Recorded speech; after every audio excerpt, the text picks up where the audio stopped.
Hello, my friend. Welcome to this special journey together.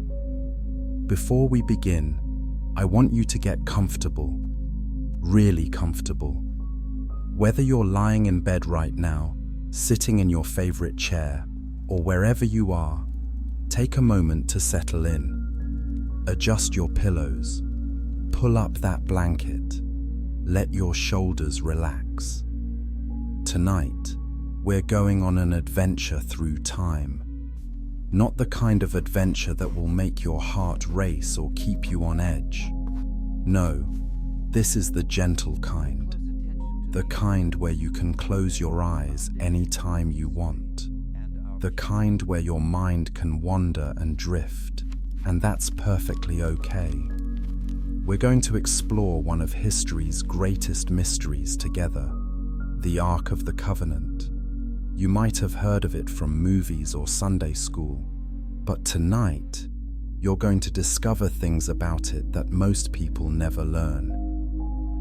And here's the beautiful thing. You don't have to remember every detail. You don't have to take notes. You can simply listen, relax, and let the story wash over you like gentle waves.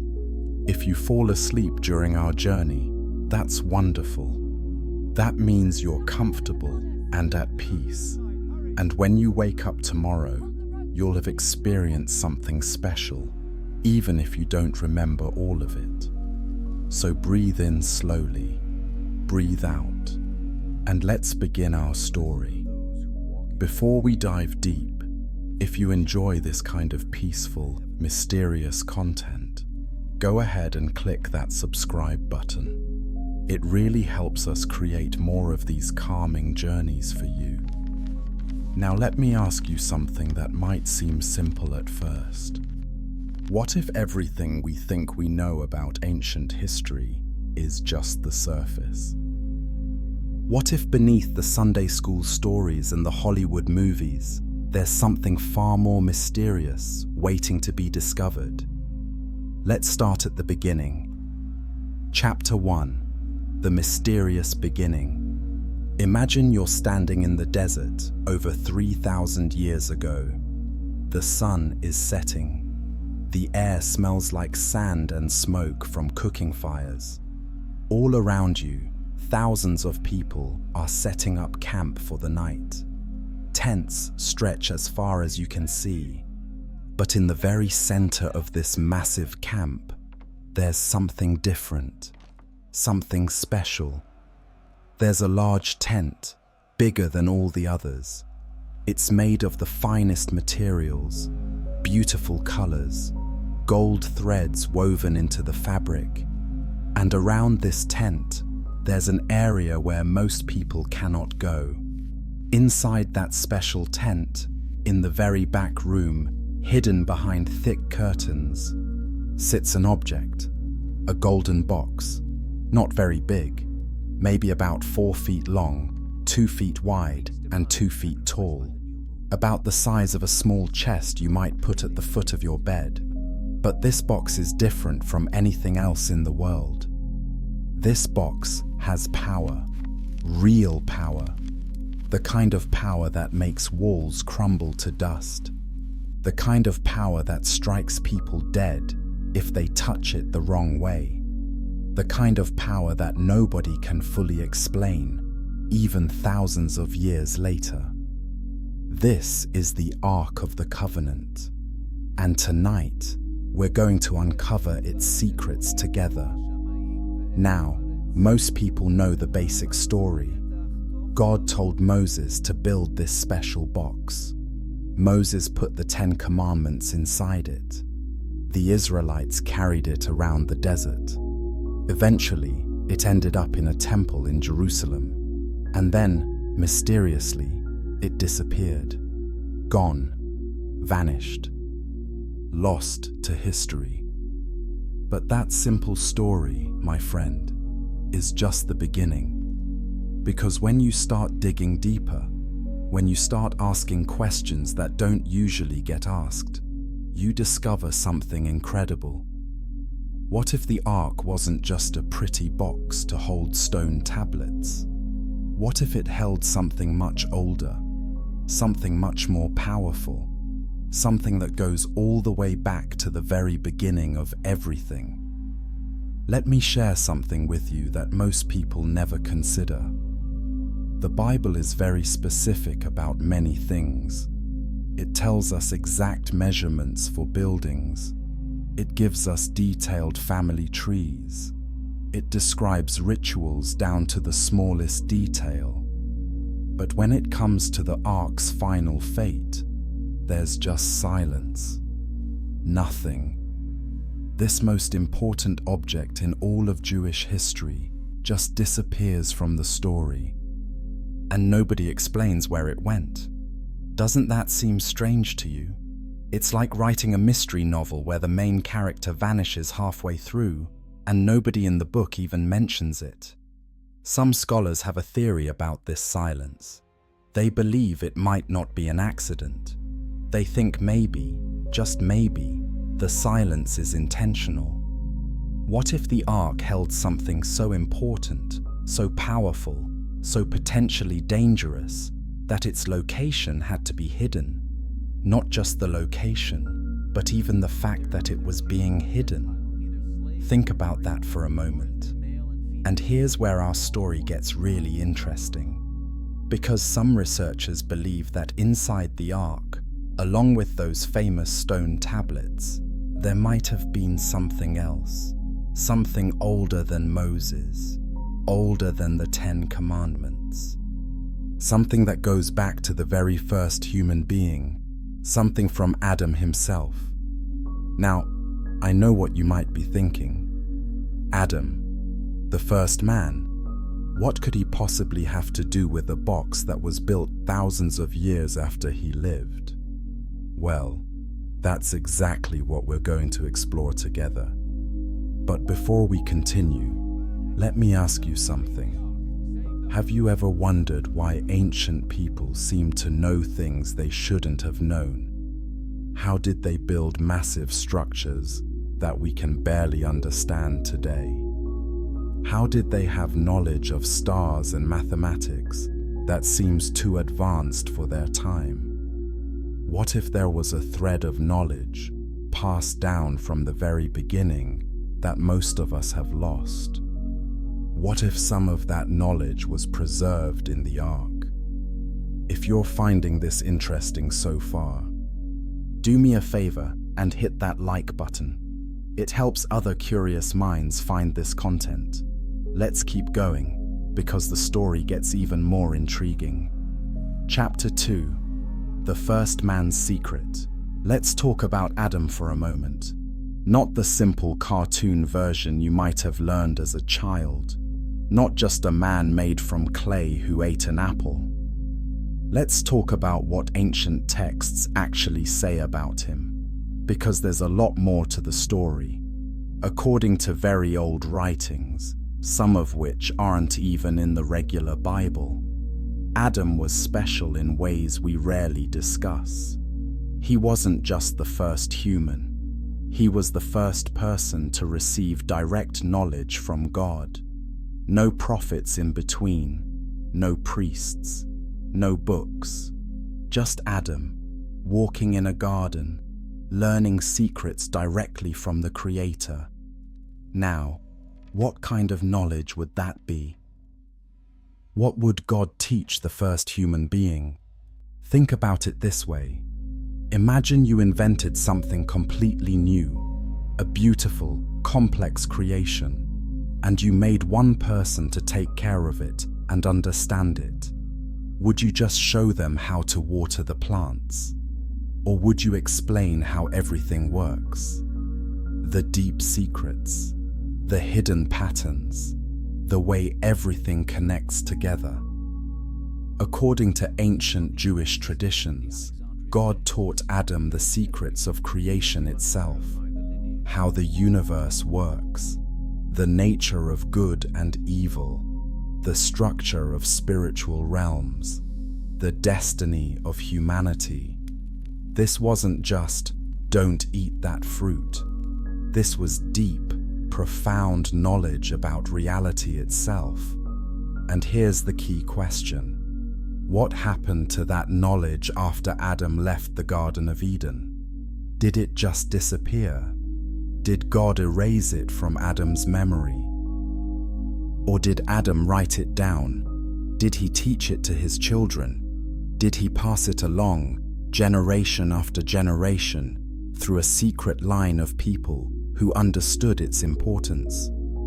Some ancient books suggest exactly that. They talk about writings that Adam created, books of wisdom, tablets of knowledge, secrets passed down from father to son.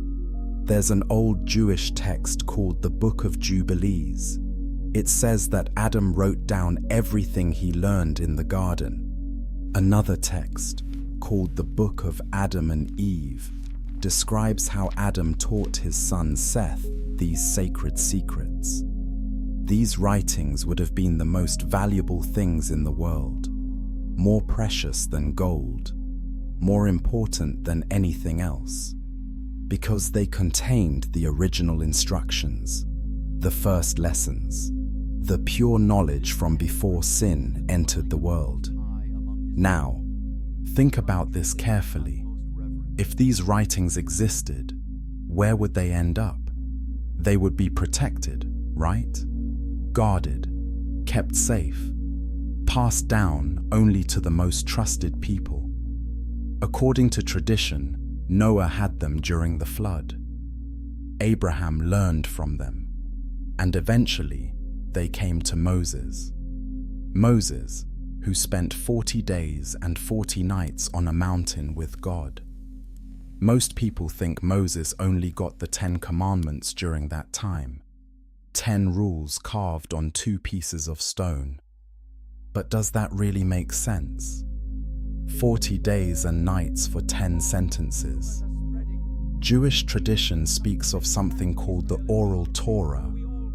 This was knowledge given to Moses that wasn't written in the regular Bible. Secret teachings, hidden wisdom, things too sacred or too powerful to be shared with everyone. What if part of this secret knowledge was the original wisdom from Adam? What if Moses received not just new laws, but ancient knowledge, the first knowledge? And what if he put some of it into the ark? Think about what the ark represented. It was the most holy object the Israelites had. It was so sacred that most people couldn't even look at it without dying. It was carried ahead of the army in battles. It resided in the holiest place in their temple. Why would such an important object only contain stone tablets? Tablets that could have been kept anywhere, unless it held something more, something so valuable and powerful that it needed the ultimate protection, something that connected humanity back to its very beginning. The ark might have been more than a religious symbol. It might have been a time capsule, a preservation chamber for the oldest and most important knowledge in human history, knowledge from Eden itself. Now you might be wondering, why would this knowledge need to be hidden? If it's so important, why not share it with everyone? Well, that's a question we'll explore more as we go. But think about it this way. Not all knowledge is safe for everyone to have. Even today, we keep certain information restricted. Nuclear codes, dangerous chemicals, powerful technologies. What if the knowledge from Eden was like that? Not evil, but powerful. So powerful that in the wrong hands, or in the hands of unprepared people, it could be dangerous. That's a thought worth considering. And it brings us to our next topic, the strange power of the ark itself. But before we go there, let me ask you something to think about. If you could access one piece of knowledge from the very beginning of humanity, what would you want to know? What secret from Eden would be worth preserving for thousands of years? Keep that question in mind as we continue. And if you haven't subscribed yet, now's a great time. We explore these kinds of deep mysteries regularly, always in a thoughtful, peaceful way. Let's move forward. Chapter 3. The Box That Could Kill. Now we need to talk about something that has puzzled people for centuries. The Ark of the Covenant wasn't just sacred, it was dangerous, genuinely dangerous. Let me tell you some stories from ancient texts that might make you think differently about this golden box. There's a famous story about a place called Jericho. You might know it. The Israelites marched around this city carrying the ark. They walked in circles for 7 days, and on the 7th day, they shouted, and the walls fell down. Most people hear that story and think it's just a miracle. God knocked down the walls. End of story. But what if there's more to it? What if the ark itself was somehow involved in making those walls fall? Then there's an even stranger story. A man named Uzzah. He was helping transport the ark on a cart. The cart hit a bump. The ark started to tip over. Uzzah reached out his hand to steady it, to keep it from falling. Seems like a good thing to do, right? Seems helpful. The moment he touched the ark, he dropped dead. Instantly. No warning. Just dead. What kind of religious artifact kills someone for trying to help? There's another story about when enemies of Israel captured the ark. The Philistines took it and put it in their temple next to their god's statue. The next morning, the statue had fallen over, face down before the ark. They set it back up. The next morning, it had fallen again, and this time, the statue was broken into pieces. Then plagues started breaking out among the Philistines. Tumors, disease, so much death that they quickly sent the ark back to Israel, along with gold offerings, just begging for it to leave their land. Now, you could explain all of this as miracles, divine intervention, God protecting his sacred object. But some researchers ask a different question. What if the ark itself had some kind of power, something physical, something measurable? Let's look at how the ark was built. The Bible is very specific about this. It was made of acacia wood. This is a very hard, durable wood. It doesn't rot easily. It's strong. The entire thing was covered in pure gold, inside and outside. Gold is one of the best conductors of electricity that exists. It had 4 gold rings attached to it, and gold-covered poles that slid through these rings for carrying it. Nobody was supposed to touch the ark directly, always the poles. Does this remind you of anything? It sounds a bit like how we handle dangerous electrical equipment today, doesn't it? Some scientists have suggested that the ark might have functioned like an ancient capacitor, a device that stores electrical energy. Could the gold plating, the specific design, the insulating wood inside, could all of this have created something that could generate or store electrical charge? That would explain why touching it could kill someone. That would explain why there were such strict rules about how to handle it. That would explain the special carrying poles. But here's the really interesting question. If the ark did have some kind of electrical or energetic property, where did that come from? Did Moses just randomly build something that happened to have these properties? That seems unlikely. Or was he following instructions? Instructions for creating something that had been known about before? Maybe something that existed in some form going all the way back to Adam's time. What if there was an ancient science, a knowledge of how to work with natural forces that we've lost today?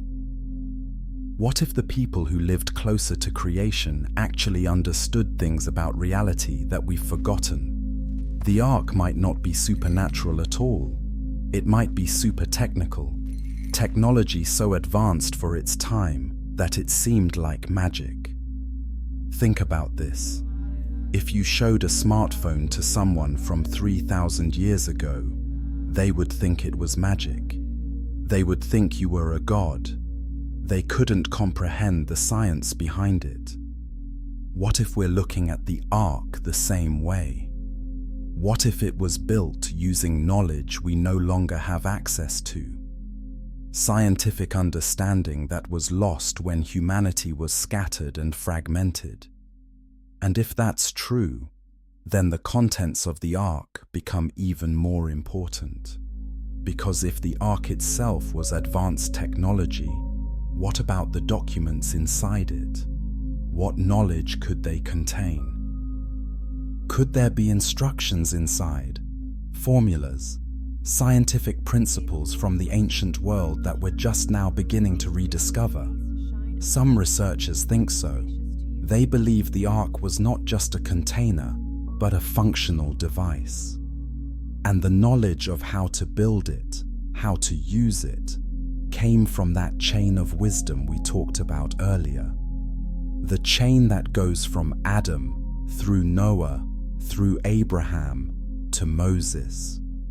Now, whether you believe the Ark had literal electrical properties or was purely a spiritual object doesn't really matter for our story. What matters is this: the Ark was powerful. Undeniably powerful, and that power had to be respected, protected, and hidden. Which brings us to an important question. What else might have been hidden along with the Ark? What other ancient texts and documents have been lost to time? That's what we're going to explore next. But before we do, take a moment to think about this. In your own life, have you ever encountered knowledge that felt too powerful to share freely? Have you ever learned something that you knew not everyone was ready to hear? That's what we're talking about here, but on a much larger scale. If this journey is interesting to you, hit that like button and let me know in the comments what you think about the Ark having possible technological properties. I'd love to hear your thoughts. Let's continue into even deeper territory. Chapter 4: Hidden Writings from Paradise. Throughout history, certain books have been written and then hidden away. Not because they were evil, not because they were lies, but because they contained knowledge that religious leaders decided was too dangerous, too confusing, or too powerful for regular people to read. These are called apocryphal texts, books that didn't make it into the regular Bible. Some people call them forbidden books, others call them lost books. Many of these hidden texts talk about something fascinating: ancient writings that existed long before Moses, writings that supposedly came from the first men and women on earth. Let me tell you about some of them. There's a book called the Book of Enoch. It didn't make it into most Bibles, but it's very old and was considered scripture by some early Christian groups. This book talks about Enoch, who was a descendant of Adam. It says he was taken up to heaven while still alive and was shown the secrets of the universe. According to this book, Enoch wrote down everything he learned: the movements of the stars, the nature of angels, the coming judgment, all kinds of cosmic secrets. Then there's the Book of Jubilees. This book retells the story of Genesis, but adds many extra details. It specifically mentions that Adam taught his son Seth about the Garden of Eden and the knowledge he had received there. It talks about sacred writings being passed down through generations. There's even a text called the Book of Adam and Eve, which describes Adam's life after leaving the garden. In this book, Adam teaches his children about what he learned from God. He tells them about the nature of sin, redemption, and the future of humanity. Now, here's the question. Did these books actually exist in ancient times? Were there really writings from Adam, Seth, Enoch, and the early patriarchs? Many scholars believe there were. Not necessarily in the exact form we have now, but ancient texts that were passed down and eventually recorded. And if they existed, where would they be kept? They would need protection. They would be incredibly valuable, more valuable than gold or precious stones, because they would contain original knowledge, the first instructions, the earliest wisdom. Some researchers believe these texts, or portions of them, could have been placed in the Ark of the Covenant. Think about it. What better place to preserve the oldest and most sacred documents in human history? What better protection could there be than a golden box that strikes dead anyone who touches it improperly? The Ark was kept in the most secure location possible, first in a special tent in the desert, then in the holiest room of Solomon's temple, always guarded, always protected, always treated with ultimate respect. If you wanted to preserve something for thousands of years, the Ark would be perfect. Now, let's talk about what might be in these ancient writings. According to the various apocryphal texts, the knowledge from Eden included several things. First, the true names of things. In ancient belief, knowing the true name of something gave you power over it. God showed Adam the real names of all the animals, all the plants, even angels and spiritual forces. That knowledge would be incredibly powerful. Second, the structure of creation, how the world was made, what it's made of, the laws that govern it, not just religious understanding, but actual scientific knowledge about reality. Third, prophecy, knowledge of what was to come, the future of humanity, how sin would affect the world, how redemption would eventually come. Fourth, spiritual technology. This might sound strange, but ancient texts suggest there were ways to access spiritual realms, to communicate with angels, to see beyond normal human perception, not through magic, but through specific practices and understandings. Finally, the purpose of humanity, why we exist, what we're supposed to become, our ultimate destiny. All of this, according to tradition, was known to Adam, and portions of it were written down and passed along through history. But here's the critical thing. This knowledge was never meant for everyone. It was kept secret intentionally. Why? Several reasons. First, it was sacred. Making it common would make it lose its power and meaning. Second, it was dangerous. Just like we don't give nuclear codes to children, ancient priests didn't share these secrets with unprepared people. Third, it was easily misunderstood. Spiritual truths can be twisted into evil purposes. Throughout history, secret knowledge has been used both for good and evil. So it was guarded, hidden, shared only with those who were deemed ready, and the ark would have been the perfect hiding place. Some Jewish mystical traditions, particularly Kabbalah, teach that there are layers of meaning in the Torah.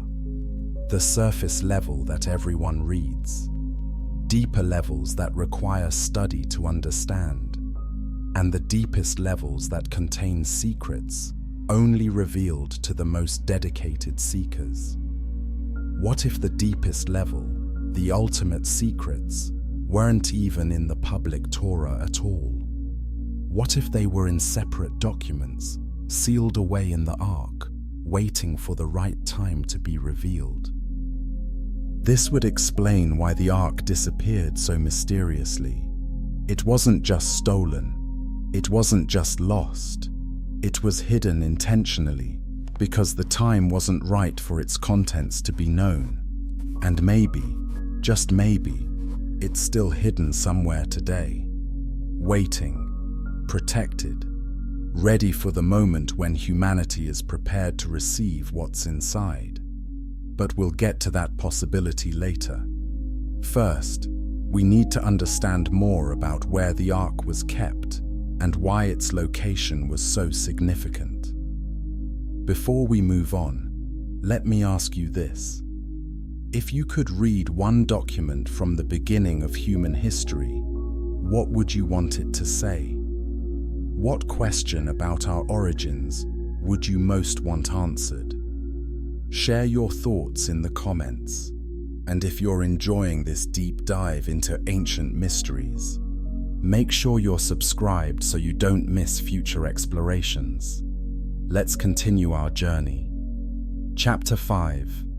The Tent That Remembered Eden. After the Israelites left Egypt, they wandered in the desert for 40 years. During that time, they didn't have a temple. They had something else, something portable, something that could travel with them. They called it the tabernacle. It was essentially a large, elaborate tent. But this wasn't just any tent. Every single detail of it was specified by God. The measurements, the materials, the colors, the furniture inside.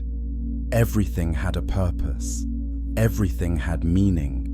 And in the very center of this tabernacle, in the innermost room, sat the Ark of the Covenant. Now, here's something most people never think about. Why did God want this tent built with such specific details? Why did every curtain, every pole, every piece of furniture matter so much? Some scholars believe the tabernacle was more than just a place of worship. It was a map, a model, a recreation of something much older. It was a copy of Eden. Let me explain what I mean. The tabernacle was divided into 3 parts. First, there was the outer courtyard, where most people could go. This was where sacrifices were made, where people could approach God from a distance.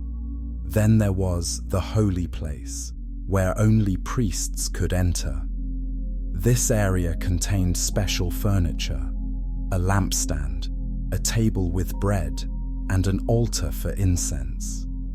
Finally, there was the most holy place, also called the Holy of Holies. This was where the ark sat. Only one person could enter this room, and only once a year. The high priest, on the Day of Atonement.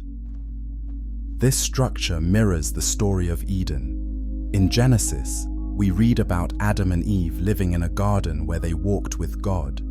They had direct access to His presence. But after they sinned, they were cast out. The way back to the garden was blocked by cherubim with flaming swords. The tabernacle recreated this pattern. Most people stayed in the outer court, removed from God's direct presence, just like humanity was removed from Eden.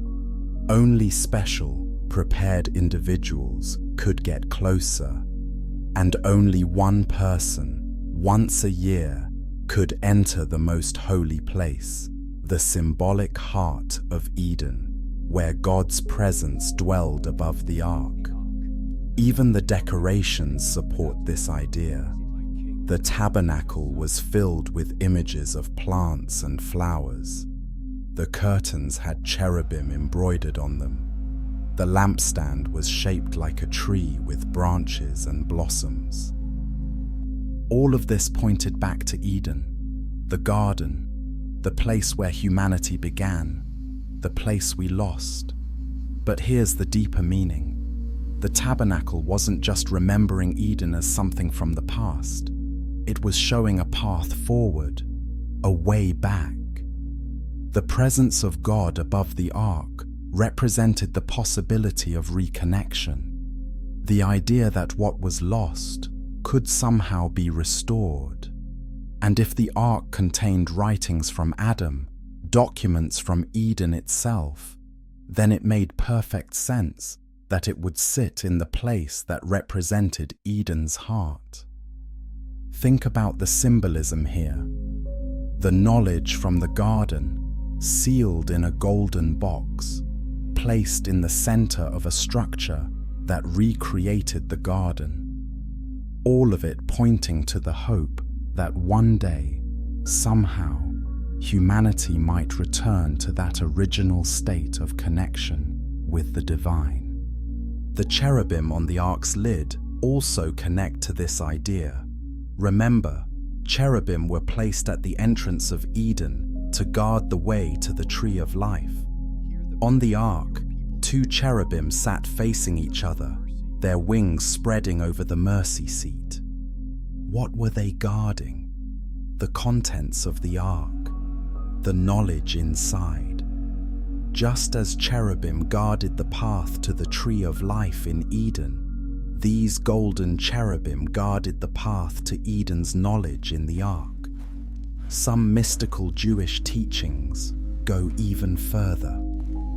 They say that the tabernacle and later the temple were not just symbols of Eden. They were actual spiritual access points, places where the barrier between the physical world and the spiritual world was thin, places where heaven and earth touched. If this is true, then having the ark in that location made it more than just a storage box. It made it a connection point, a doorway, a place where the past, present, and future met. And the knowledge inside the ark, the writings from Eden, would be energized by this connection, protected not just by physical guards and golden walls, but by spiritual forces as well. This is why the rules around the ark were so strict. This is why approaching it incorrectly could mean death. Not because God was cruel, but because the spiritual power concentrated in that place was too intense for unprepared people. It would be like walking into a nuclear reactor without protection. The power itself is not evil, but it can destroy you if you're not ready for it. The tabernacle, and later the temple, were designed to prepare people.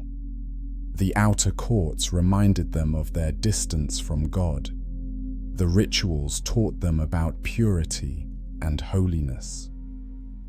The priests modeled what it meant to approach the divine carefully and respectfully. All of it pointed toward the ark, the center, the heart, the place where Eden's memory was kept alive. Now, imagine what it would have been like to be the high priest entering the most holy place once a year, walking through those curtains, seeing the golden box, knowing what it represented, knowing perhaps what secrets it contained. That would be one of the most powerful spiritual experiences possible. A moment when you're as close to Eden as any human can get in this fallen world.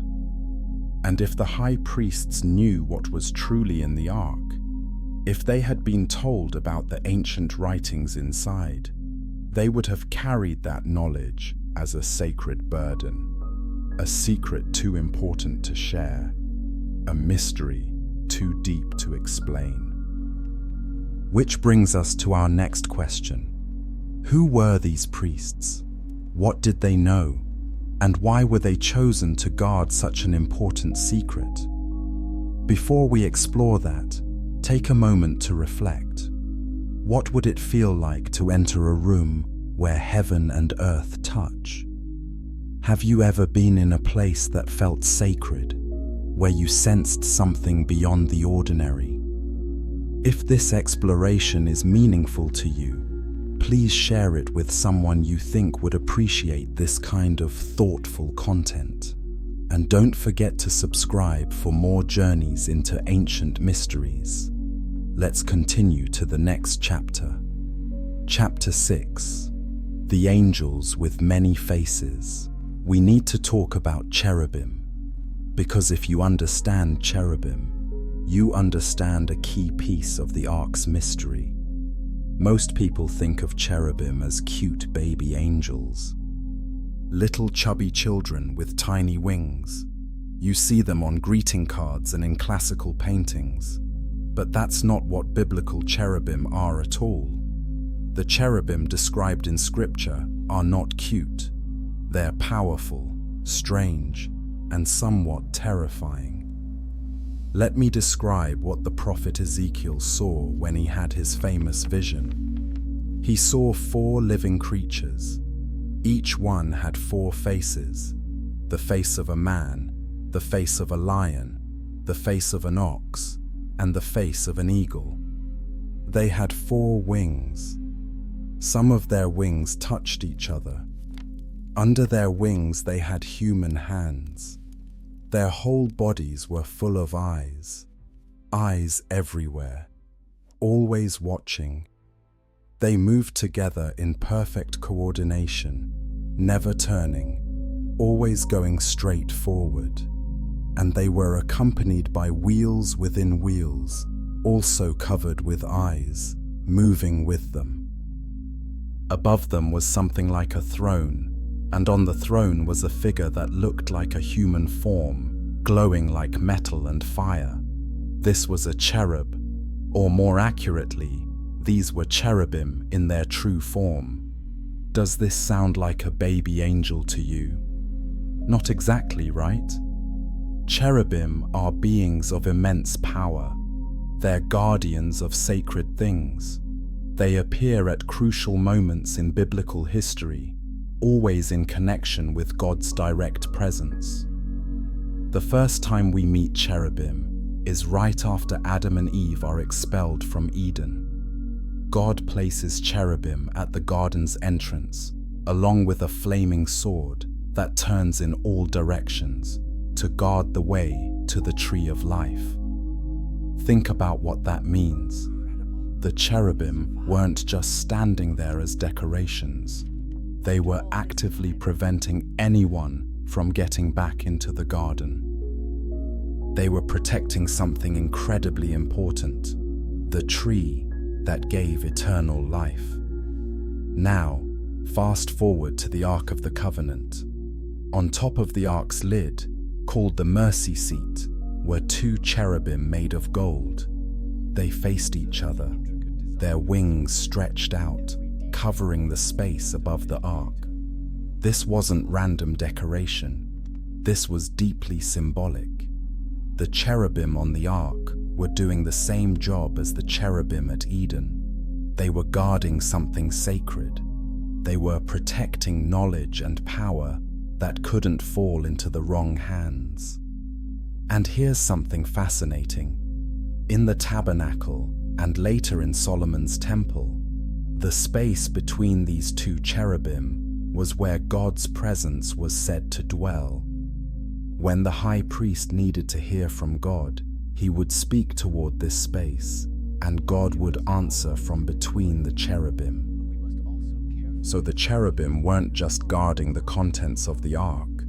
They were also marking a place where the divine and human worlds met, a threshold, a doorway between realms. Some ancient Jewish texts suggest that cherubim understand all the mysteries of creation. They know the secrets of heaven and earth. They see things humans cannot see, which is why they're covered with eyes in some descriptions.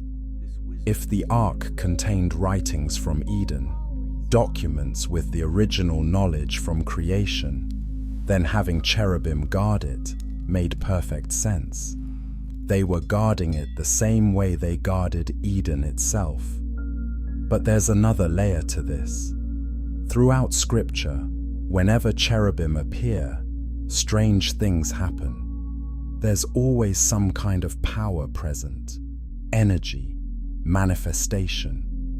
When Ezekiel saw the cherubim, there was lightning, thunder, and wind.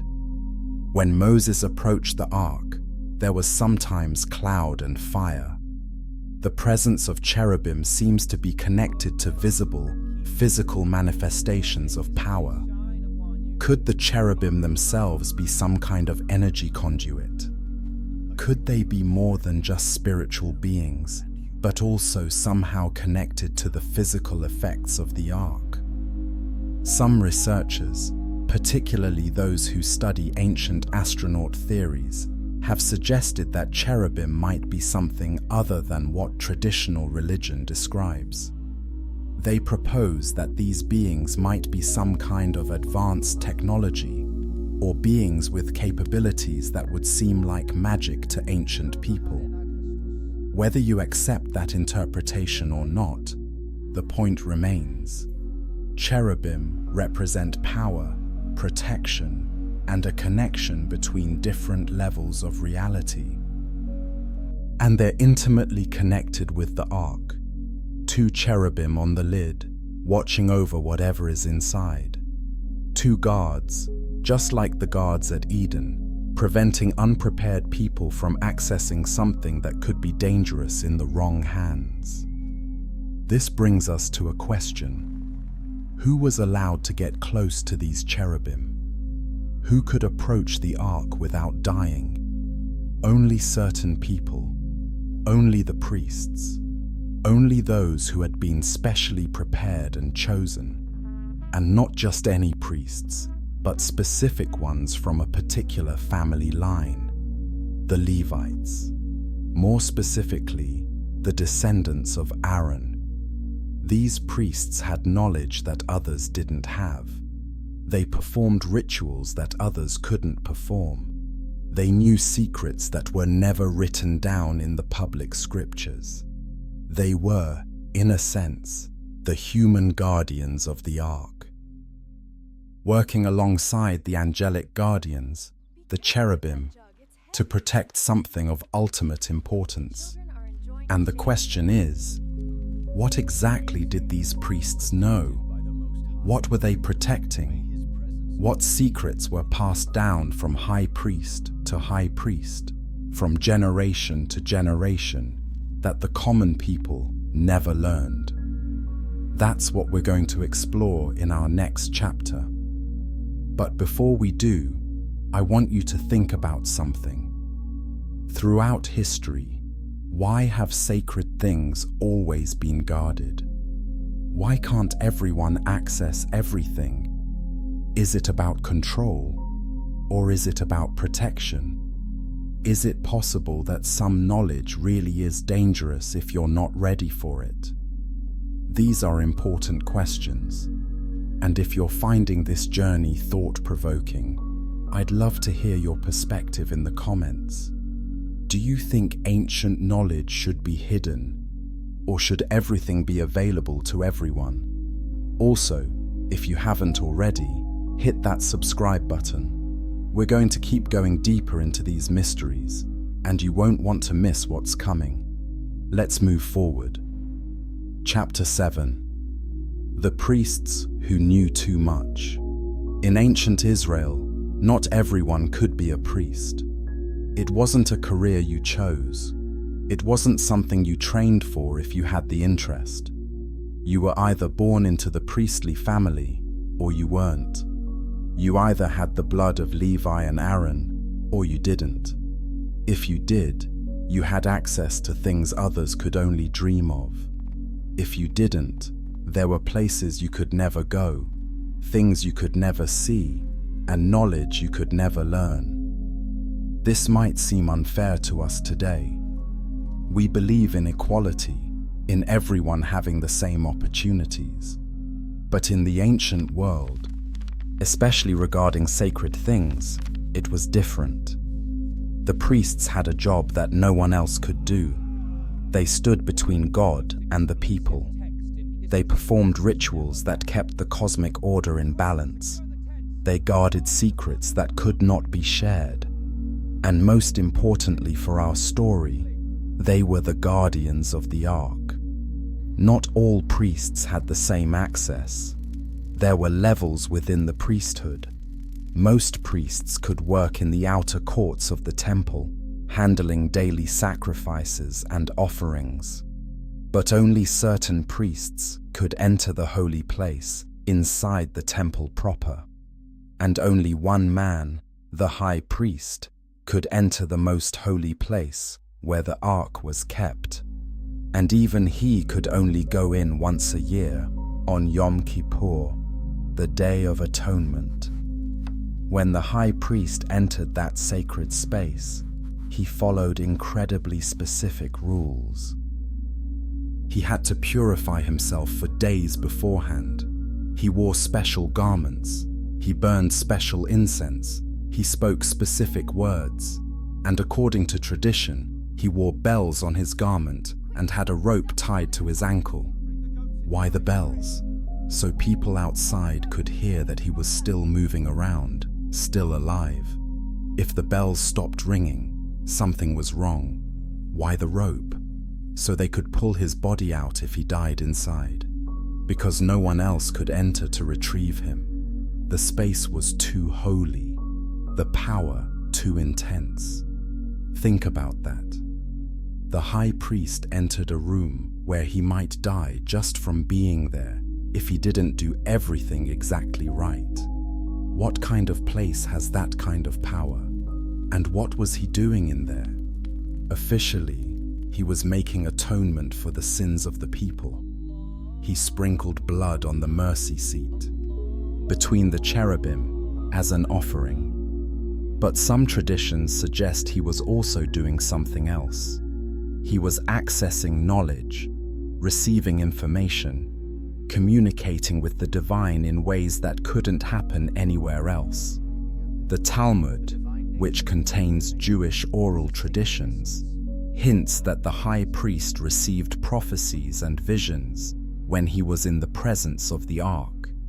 He would ask questions on behalf of the nation, and answers would come from between the cherubim. But what if he also had access to physical documents? What if part of his job was to read from the ancient texts inside the Ark, to study them, to preserve that knowledge from generation to generation? There's a Jewish tradition that says the high priest had to memorize certain things that were never written down. Secret prayers, sacred names, hidden teachings. Where would these secret teachings come from? Could they have come from the documents in the Ark? Could each high priest, once a year, read a little bit more, learn a little bit more, add to the secret knowledge passed down through the priestly line? This would explain why the priesthood was so protective. This would explain why outsiders who tried to approach the Ark died. Not just because God struck them down, but because they didn't have the preparation, the knowledge, the spiritual protection that the priests had developed over generations. The priests weren't just religious leaders. They were keepers of an ancient tradition that went back through Moses, through Abraham and Noah, all the way to Adam himself. They knew things they couldn't share, things they couldn't write down in public texts. Things too dangerous or too sacred for common knowledge, and they took this responsibility seriously. so seriously that they created elaborate rules and rituals to protect both the sacred objects and the people. When the ark needed to be moved, it couldn't just be picked up and carried. It had to be covered first. 3 layers of covering, special animal skins, cloth of specific colors, every step following precise instructions. Then, only specific Levites from the family of Kohath could carry it, and even they couldn't touch it directly. They used the gold-covered poles that slid through the rings on the ark's sides. One time, these rules were not followed carefully enough. The ark was being transported on a cart instead of being carried. Remember the story of Uzzah? When the cart stumbled and he reached out to steady the ark, he died instantly. This wasn't because he had bad intentions. It was because he didn't follow the protocol. He touched something he wasn't supposed to touch, and the power of it, whatever that power was, killed him. The priests learned from incidents like this. They became more careful, more precise, more secretive. Over time, the knowledge of how to handle the ark became more and more restricted. The inner circle of those who truly understood became smaller and smaller. And then, something happened. The ark disappeared. Not suddenly, not in one dramatic moment, but gradually, the historical record becomes unclear. The last certain mention of the ark is in the time of King Josiah, around 620 BC. After that, silence. When the Babylonians destroyed Solomon's temple in 586 BC, the ark was not mentioned among the items they took. When the temple was rebuilt 70 years later, the ark was not placed in it. The most holy place was empty. Did the priests hide it before the destruction? Did they move it to a secret location? Did they bury it? Did someone steal it? Did it actually get destroyed, but no one wanted to admit it? We don't know. The historical record is silent, and maybe that silence is intentional. Maybe the priests who knew too much decided that the world was not ready for what the ark contained. Maybe they hid it deliberately, along with all the knowledge they had about it. Maybe they took the secrets of the ark with them, passing them down through a hidden line, waiting for the right time to reveal it again. Or maybe the knowledge was lost. Maybe when Jerusalem fell and the priests were scattered, the chain was broken. The secrets were forgotten. And the ark, wherever it is, sits silent and hidden, its contents unknown, its power dormant. But what if it's not dormant? What if somewhere, someone still knows? What if the ancient priesthood still exists in some hidden form, still guarding, still waiting? That's a possibility we'll explore soon. But first, we need to talk about what happened after the ark disappeared. How did people search for it? What theories emerged about where it might be? Before we continue, let me ask you this. If you were one of those ancient priests and you knew the world was about to collapse into chaos, what would you do with the most sacred object in your care? Would you hide it, destroy it, try to protect it no matter what? Drop your thoughts in the comments.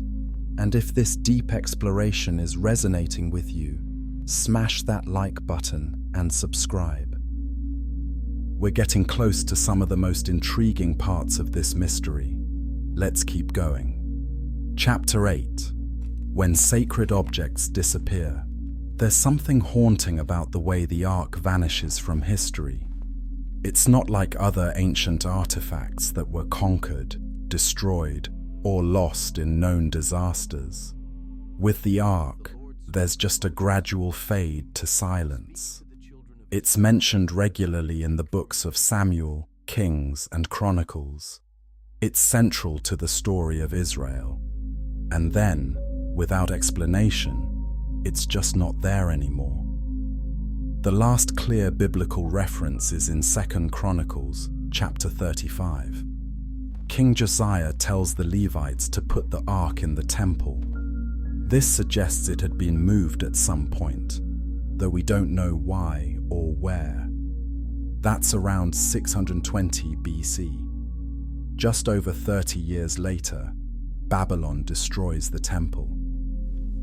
And when the Bible lists all the treasures the Babylonians took, the ark is not mentioned. When the exiled Jews return 70 years later and rebuild the temple, there's no ark. The most holy place is empty. This created a problem for the Jewish people. Their holiest object, the center of their worship, the throne of God Himself, was gone. How do you rebuild your religion when its most important element has disappeared? Some Jewish traditions say the ark will return when the Messiah comes, that it's hidden somewhere, protected, waiting for the right moment to be revealed again. Until then, the temple can exist, but it's incomplete. Other traditions are more detailed about where the ark might be. Let me share some of the most interesting theories. One tradition says that King Josiah, knowing the destruction of Jerusalem was coming, had the ark hidden in a secret chamber deep under the Temple Mount. According to this version, righteous priests took it down through hidden passages and sealed it in a cave where it remains today, right under where the temple once stood. There are actually people who've spent their lives searching for these hidden chambers. The problem is, the Temple Mount is now one of the most politically sensitive locations on Earth. It's holy to Jews, Christians, and Muslims. Any excavation there could trigger international incidents. So even if the ark is under there, it might be impossible to retrieve without causing massive conflict. Another theory, popular in Ethiopia, says the ark was taken there long before the Babylonian invasion. There's an Ethiopian tradition that the Queen of Sheba visited King Solomon, had a son with him named Menelik, and when Menelik grew up and visited Jerusalem, he took the ark back to Ethiopia with him. The Ethiopian Orthodox Church claims to have the ark in a church in the city of Aksum. They say it's been there for nearly 3,000 years, guarded by a single monk who is the only person allowed to see it. When that monk dies, another is chosen, and the secret passes to him. Of course, no one outside that tradition has been allowed to verify this claim. The guardian monk has never let anyone photograph or examine the object, so it remains a mystery. Could it really be there? It's possible, though many scholars are skeptical. There are theories that connect the Ark to the Dead Sea Scrolls community at Qumran. Some think the Essenes, a Jewish sect, might have taken the Ark into the desert and hidden it in one of the many caves there. This would explain why they were so secretive and why they hid so many other texts in those caves. Then there are more exotic theories. Some believe the Knights Templar found the Ark during the Crusades when they were excavating under the Temple Mount. They supposedly took it to Europe, perhaps to France or Scotland, where it remains hidden in some castle or chapel. There's even a theory that the Ark was taken to Egypt and is hidden somewhere in the vast complex of tunnels under the pyramids or the Sphinx. Each theory has its proponents and its evidence, however thin or controversial that evidence might be. But here's what strikes me as most interesting. Almost every tradition agrees on one point. The Ark was hidden intentionally, not lost by accident, not destroyed, hidden, protected, preserved, waiting. Why would so many different traditions agree on this if there wasn't something to it? Why would Jewish, Christian, Ethiopian, and even secular researchers all tend toward the conclusion that the Ark was deliberately concealed? Maybe because the alternative is too difficult to accept. Maybe because the idea that such an important object could simply be destroyed or lost forever doesn't fit with its significance. Or maybe because there's a deeper truth that multiple traditions have preserved. The Ark contains something too important to be lost, something that must survive until the right time. And if that's true, then wherever the Ark is, whatever cave or chamber or sealed room holds it, there's still something waiting inside. The stone tablets, certainly, but possibly more.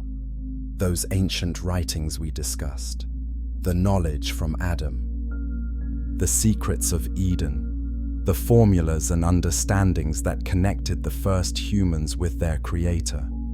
All of it sealed away, waiting for the day when humanity is ready to receive it again.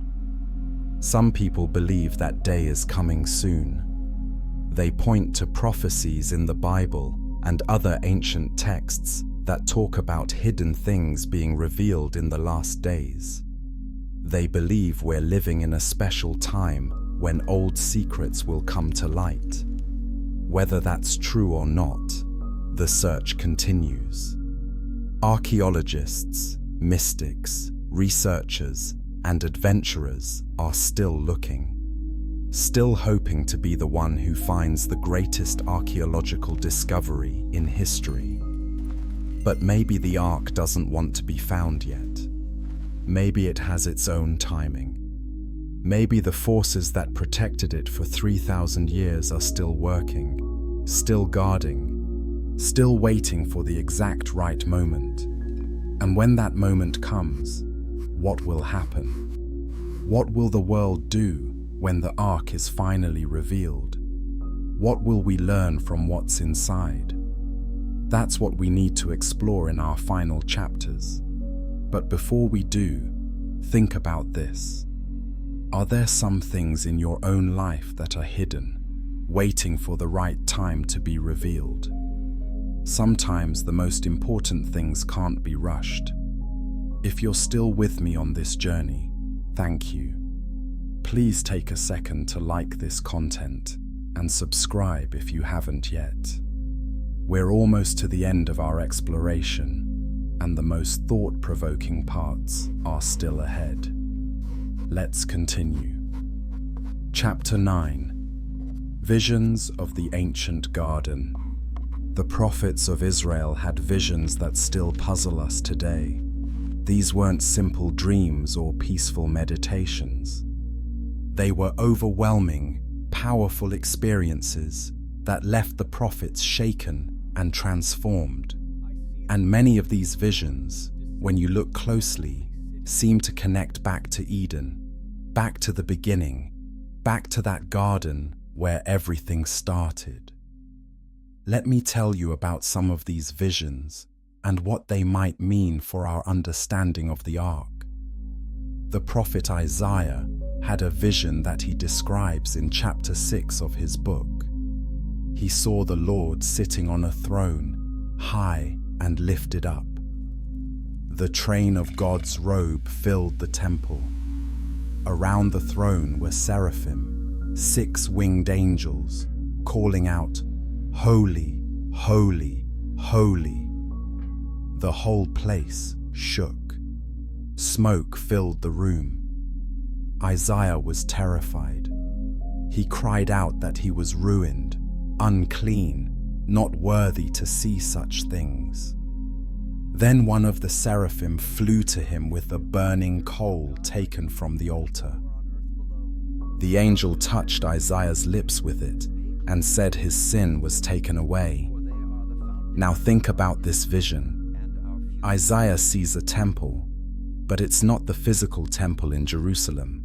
It's something greater, something heavenly, a place where the divine presence is so intense that merely being there makes you aware of every flaw, every failing, and the burning coal that purifies him.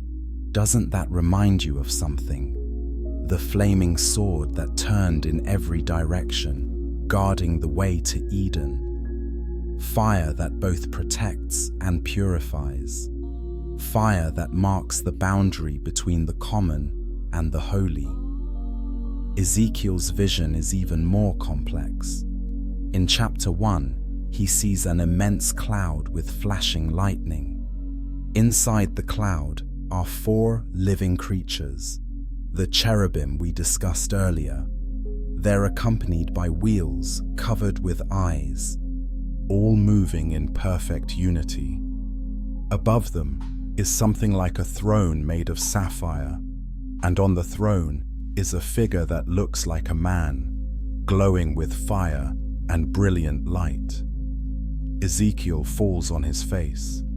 The vision is too much, too powerful, too overwhelming. But here's what's fascinating. Ezekiel has this vision while he's in exile in Babylon, far from Jerusalem and the temple. This suggests that what he's seeing isn't tied to a physical location. He's seeing something beyond place, something that exists in a different dimension. Some scholars believe Ezekiel was seeing the true throne of God, the real, most holy place that the earthly one was only a copy of. And if that's true, then the earthly most holy place, where the ark sat, was a kind of window into this greater reality, a portal, a connection point. And the ark would be the key to that connection, the physical object that anchored the spiritual reality to our world. This would explain why the ark had such power. It wasn't magic. It was a meeting place between dimensions, between the physical and the spiritual, between earth and heaven, between the present and Eden.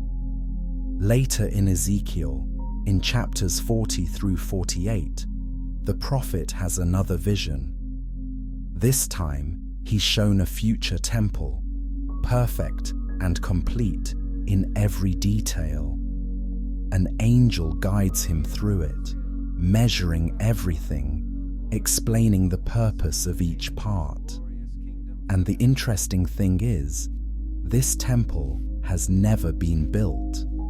It's a vision of something still to come, a restoration, a return to how things should be.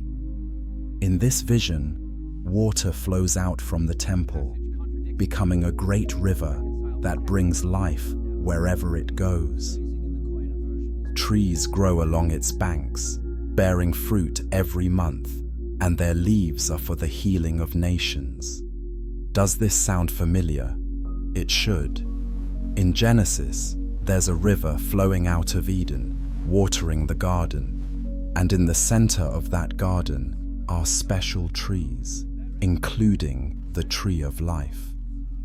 Ezekiel's vision of the future temple is actually a vision of restored Eden, a world where the barrier is removed, where humanity can once again access the presence of God directly.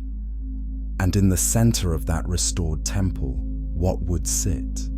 What would be the most important object? The Ark of the Covenant.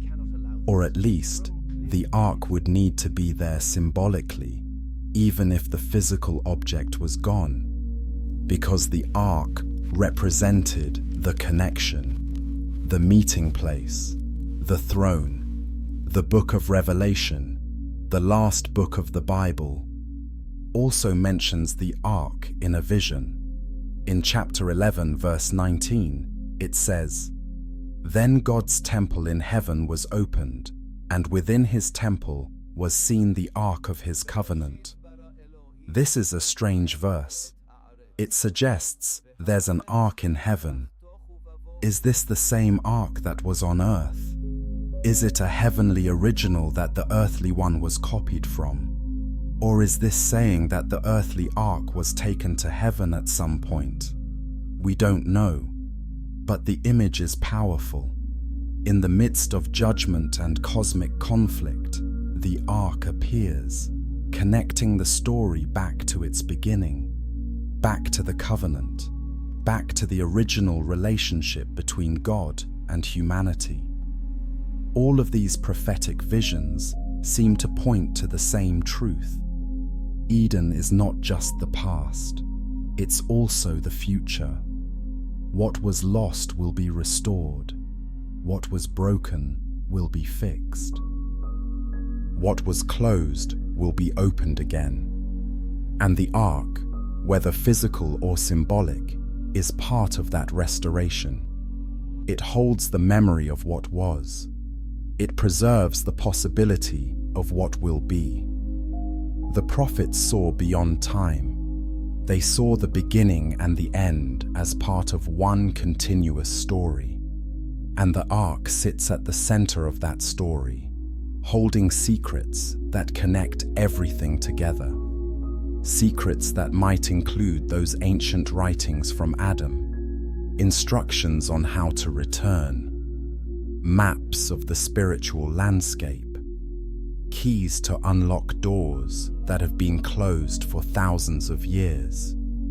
If the ark is ever found and opened, and if those documents are inside, it would confirm what the prophets saw. That history is not random, that there's a plan, that Eden can be reached again, not by going back, but by going forward to a restoration that includes everything the prophets envisioned. This brings us to the final question, the question that ties everything together. What happens if the ark is actually found in our lifetime? What would that mean for us, for our world, for our understanding of everything?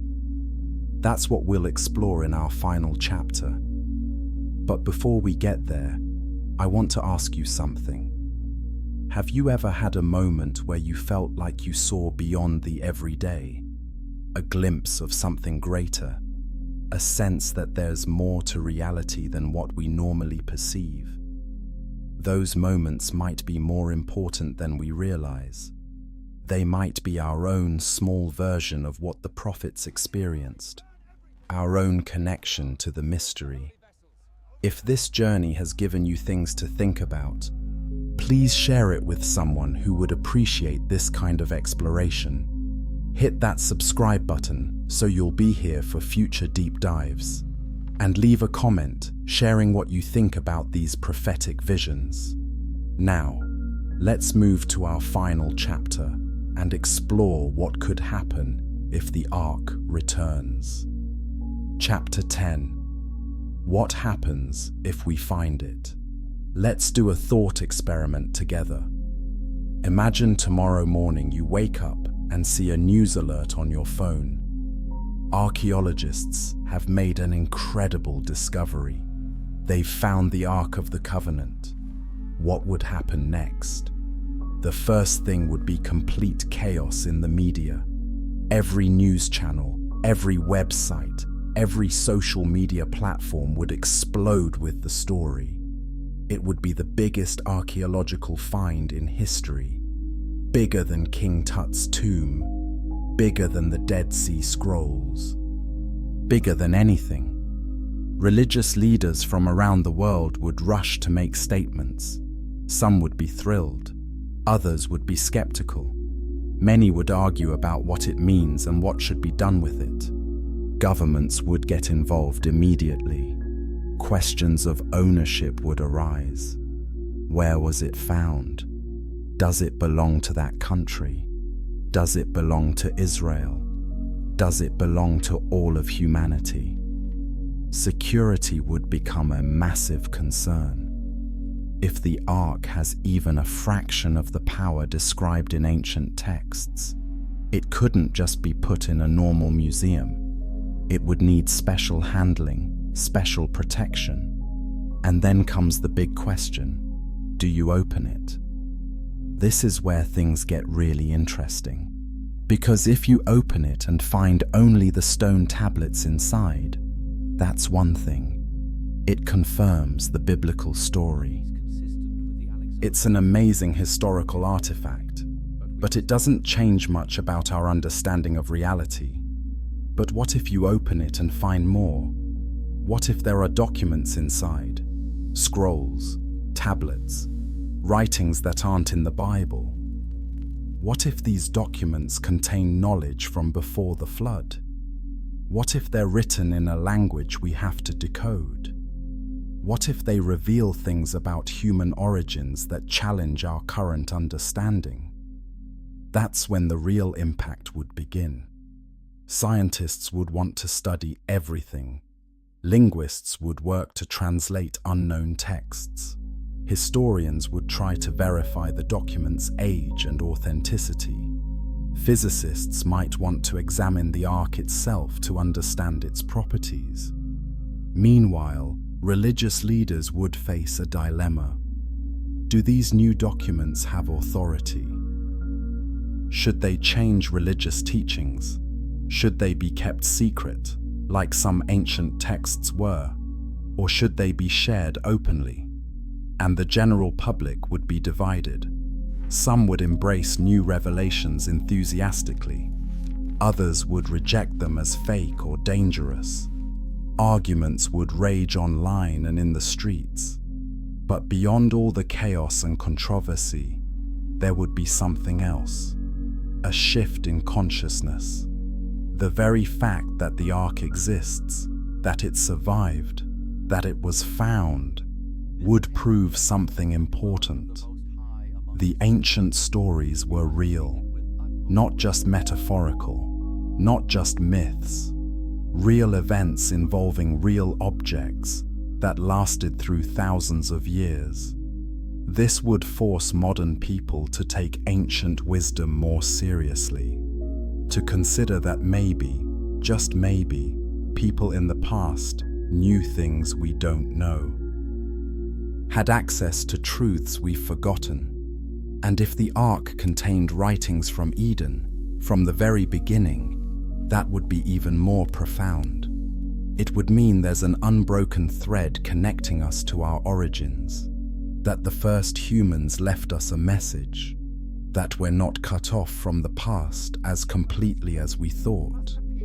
Some people believe the discovery of the Ark would trigger a spiritual awakening, that it would remind humanity of our purpose and destiny, that it would call us back to something we've lost. Others fear it would cause more problems than it solves, that it would spark conflicts between religions and nations, that the knowledge inside might be too powerful or too dangerous for our current level of development. Both views might be right. The Ark, if found, would be a test, a mirror held up to humanity. How we react to it would reveal who we are as a species. Are we ready for ancient secrets? Are we mature enough to handle profound truths? Can we approach sacred things with the respect they deserve? These are not just historical questions. They're questions about us, right now, today. And here's something to consider. Maybe the Ark hasn't been found, not because it doesn't exist, but because we're not ready yet. Maybe there are forces, physical or spiritual, that keep it hidden until the right moment. Maybe that moment is close. Maybe it's far away. Maybe it depends on us. What would make humanity ready for the Ark's return? What would we need to become? Perhaps we'd need more wisdom, more humility, more unity. more respect for the sacred. Perhaps we'd need to prove we wouldn't misuse the knowledge inside, that we wouldn't turn it into a weapon, that we wouldn't commercialize it or politicize it.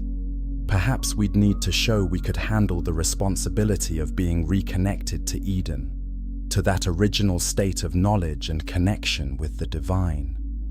This is the real mystery of the Ark, not just where it is, but why it's hidden. And not just why it's hidden, but what it's waiting for. The Ark might be a gift, but gifts are given at the right time. And maybe, from a cosmic perspective, the time isn't quite right yet. But every generation moves us closer. Every person who seeks truth and wisdom, who respects the sacred, who works to become better, moves humanity a little closer to being ready. Maybe you're part of that process. Maybe by exploring these mysteries, by thinking deeply about ancient wisdom, by being curious and respectful at the same time, you're contributing to humanity's readiness. Maybe that's the whole point of the Ark's story, not just to tell us about a golden box from the past, but to challenge us to grow into the kind of people who could be trusted with what that box contains. So wherever the Ark is right now, in a cave under Jerusalem, or a church in Ethiopia, in a castle in Scotland, or a chamber under the pyramids, or somewhere no one has guessed, it's doing its job. It's keeping the mystery alive. It's keeping the questions active. It's keeping humanity searching, wondering, growing. And when we're ready, if we ever are, it will appear. And we'll finally learn what secrets from Eden have been preserved for us. What message Adam left for his distant children. What knowledge has been waiting for thousands of years to be revealed. Until then, the search continues. The mystery remains. And somewhere in the world, maybe someone who sees this video, maybe even you, will be inspired to pursue truth more deeply, to study ancient wisdom more carefully, to approach sacred things more respectfully. And in doing so, you'll be preparing the way, getting ready, becoming part of the generation that might finally be worthy of seeing the Ark return. What a thought, what a possibility, what a hope. Closing, thank you for taking this journey with me. We've explored ancient mysteries together. We've asked difficult questions. We've considered possibilities that challenge conventional thinking. Whether you believe the Ark is a real physical object waiting to be found, or a powerful symbol that teaches important truths, I hope this exploration has given you things to think about. I hope it's reminded you that the ancient world was not primitive or simple, that our ancestors had wisdom worth preserving, that there are mysteries in history that still matter today. And I hope it's inspired you to be curious, to keep learning, to keep asking questions, to approach the sacred with respect and the unknown with courage. If you enjoyed this deep dive, please share it with someone who would appreciate it. Leave a comment sharing your thoughts about the Ark. Where do you think it is? What do you think is inside? Should it be found, or should it remain hidden? Make sure you're subscribed so you don't miss future explorations into history's greatest mysteries. We have many more journeys to take together. Until next time, keep seeking truth, keep honoring wisdom, and keep the mystery alive. Sweet dreams, my friend, and may you wake with wonder.